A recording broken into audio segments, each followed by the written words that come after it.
School start ஆகி ஒரு 2-3 days கழிச்சு தாங்க நோட்டு புக்கெல்லாம் கையில் கொடுத்தாங்க. ஏன்னா ஷிப்மெண்ட் இந்தியாவிலேருந்து வர லேட் ஆயிடுச்சு அப்படின்னு சொன்னாங்க.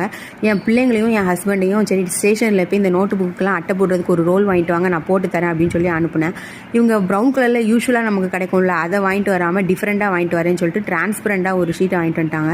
அதுலேயும் பார்த்தீங்கன்னா அதில் ஸ்டிக்கர் வேறு இருந்தது. அது ரொம்ப கஷ்டமாக இருந்தது கட் பண்ணி போடுறதுக்குள்ளே. இந்த பக்கம் பிடிச்சா அந்த பக்கம் போய் ஒட்டிக்குது, அந்த பக்கம் பிடிச்சா இந்த பக்கம் வந்து ஒட்டிக்குது. எப்போ ரொம்ப ரொம்ப கஷ்டப்பட்டேன். இந்த நார்மல் ப்ரௌன் ஷீட்டாக இருந்ததுன்னு வைங்களேன், நம்ம ஒரு 1/2 ஹவருக்குள்ளே எல்லா நோட்டு புக்கையும் போட்டுட்டு எந்திரிச்சு அடுத்த வேலையை போய் பார்க்க போயிடலாம்.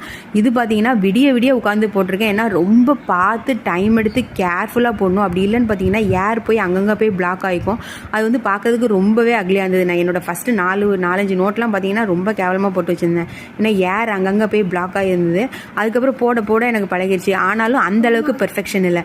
ஸ்டிக்கர் ஒட்டுற டேலண்ட் இருந்தால் தான் இதெல்லாம் கரெக்டாக பண்ண முடியும். ஓகே கைஸ், என்னோடய வீடியோ பிடிச்சிருந்துச்சுன்னா கண்டிப்பாக ஃபாலோ பண்ணுங்கள். பை.